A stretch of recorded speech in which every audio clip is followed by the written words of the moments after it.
জীবিত হয়েও নিজেকে জীবিত প্রমাণ করতে এক দপ্তর থেকে ঘুরছেন অন্য আরেক দপ্তরে। ভারতীয় বিখ্যাত সিনেমা কাগজের বাস্তব রূপ যেন পেল বাংলাদেশের ভোলা জেলায়। দুনিয়ায় কত রকমের আজব ঘটনা ঘটে। কেউ লটারি জিতে কোটিপতি হয়, কেউ আবার প্রেমে পড়ে দেউলিয়া। কিন্তু ভোলার চরফ্যাশনে কৃষক ইসমাইল মিয়ার কপালটা দেখুন।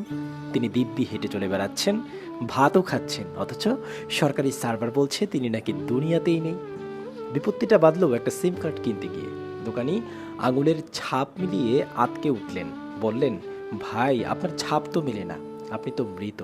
ইসমাইল মিয়া ভাবলেন রসিকতা, কিন্তু নির্বাচন অফিসে গিয়ে যখন শুনলেন তিনি আসলেই অফিসিয়ালি লাশ, তখন তার মাথায় আকাশ ভেঙে পড়ল।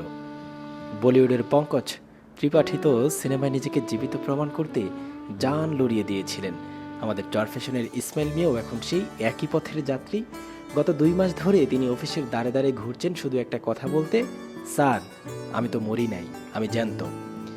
সরকারি ফাইল বলছে তিনি মৃত, তাই কোনো সেবা পাচ্ছেন না, না পাচ্ছেন ব্যাংকিং সুবিধা, না পাচ্ছেন নাগরিক অধিকার। যেন জ্যান্ত এক মানুষের প্রেতাত্মা হয়ে ঘুরছেন নিজ গ্রাম হাজারীগঞ্জে।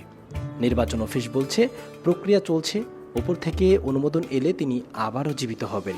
আচ্ছা ভাই, মরতে সময় লাগে না, কিন্তু জ্যান্ত হতে অনলাইন অনুমোদনের অপেক্ষায় থাকতে হয় কতদিন? ইসমাইল মিয়ার এই জীবন মৃত্যুর সন্ধিক্ষণ কবে শেষ হবে তা কেউ জানে না। তবে ভোলার এই কৃষক এখন নেট দুনিয়ায় ভাইরাল। আমরাও চাই দ্রুত ডানা বেজে তার প্রাণ ফিরে আসুক। ইসমাইল, আপনি লড়ে যান, আমরা আছি আপনার জ্যান্ত থাকার সাক্ষী হিসেবে।